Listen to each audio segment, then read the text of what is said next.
How does your head look to your eyes?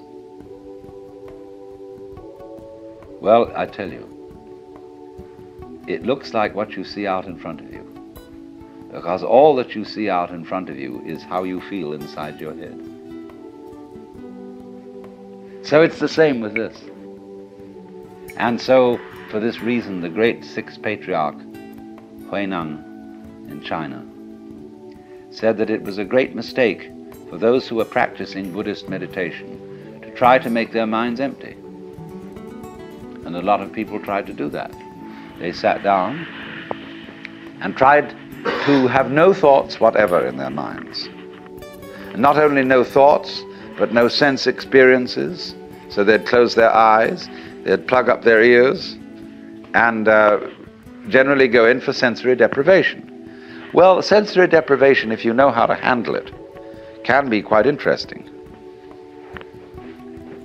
It'll have the same sort of results as taking LSD or something like that.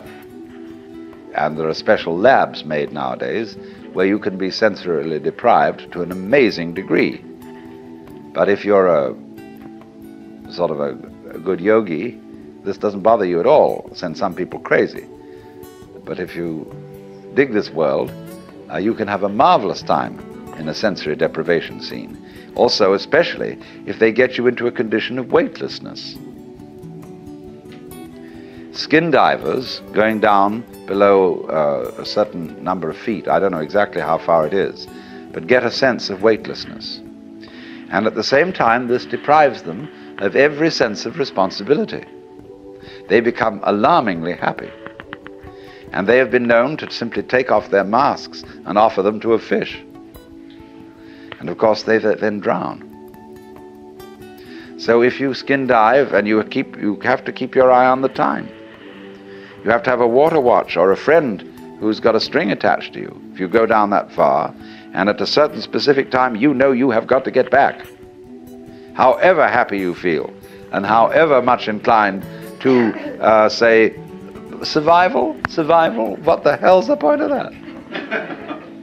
And this is happening to the men who go out into space. They will increasingly find that they have to have automatic controls to bring them back. Quite aside that they can't change in any way from the spaceship. Now, isn't that interesting? Can you become weightless here? I said a little while ago that the person who really accepts transience begins to feel weightless. When Suzuki was asked, what is it like to have experienced Satori, enlightenment, he said it's just like ordinary everyday experience, but about 2 inches off the ground. Zhuangzi, the Taoist, said, it is easy enough to stand still. The difficulty is to walk without touching the ground. Why do you feel so heavy?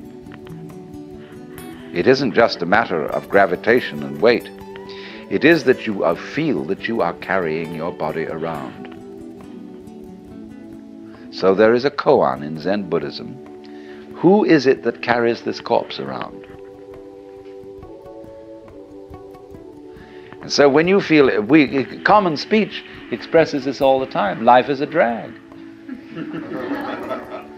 I feel I'm just dragging myself around. My body is a burden to me. To whom? To whom? That's the question. You see? And when there is nobody left for whom the body can be a burden, the body isn't a burden. But so long as you fight it, it is.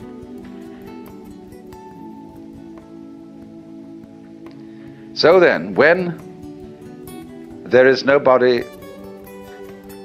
left to resist the thing that we call change, which is simply another word for life, and when we dispel the illusion that we think our thoughts, instead of being just a stream of thoughts, and that we feel our feelings instead of being just feelings, it's like saying, to feel the feelings is a redundant expression. It's like saying, actually, I hear sounds. For there are no sounds which are not heard. Hearing is sound. Seeing is sight. You don't see sights. Sightseeing is a ridiculous word. You could just say either sighting or seeing, one or the other, but sightseeing is nonsense. So we keep doubling our words, and this doubling is comparable to oscillation in an electrical system where there's too much feedback, where you remember in the old-fashioned telephone, where the receiver was separate from the mouthpiece, the transmitter. If you wanted to annoy someone who was abusing you on the telephone, you could make them listen to themselves by putting the receiver to the mouthpiece. But it actually didn't have that effect. It set up oscillation. It started to howl. It could be very, very hard on the ears. The same way, if you turn a television camera at the monitor, that is to say, the television set in the studio, the whole thing will start to jiggle. The visual picture will be of oscillation, like that. And the same thing happens here. When you get to think that you think your thoughts,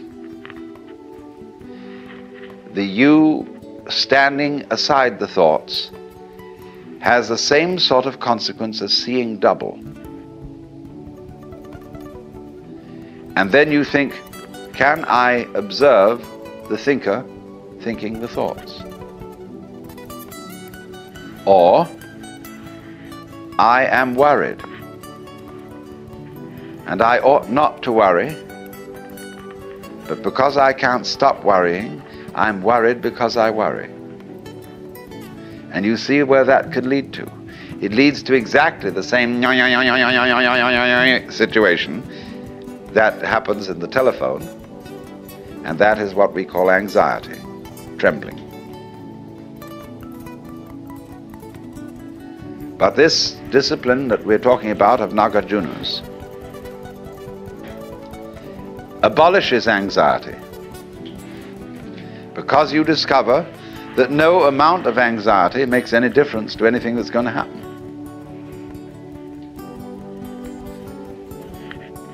In other words, from the first standpoint, the worst is going to happen. You're all going to die.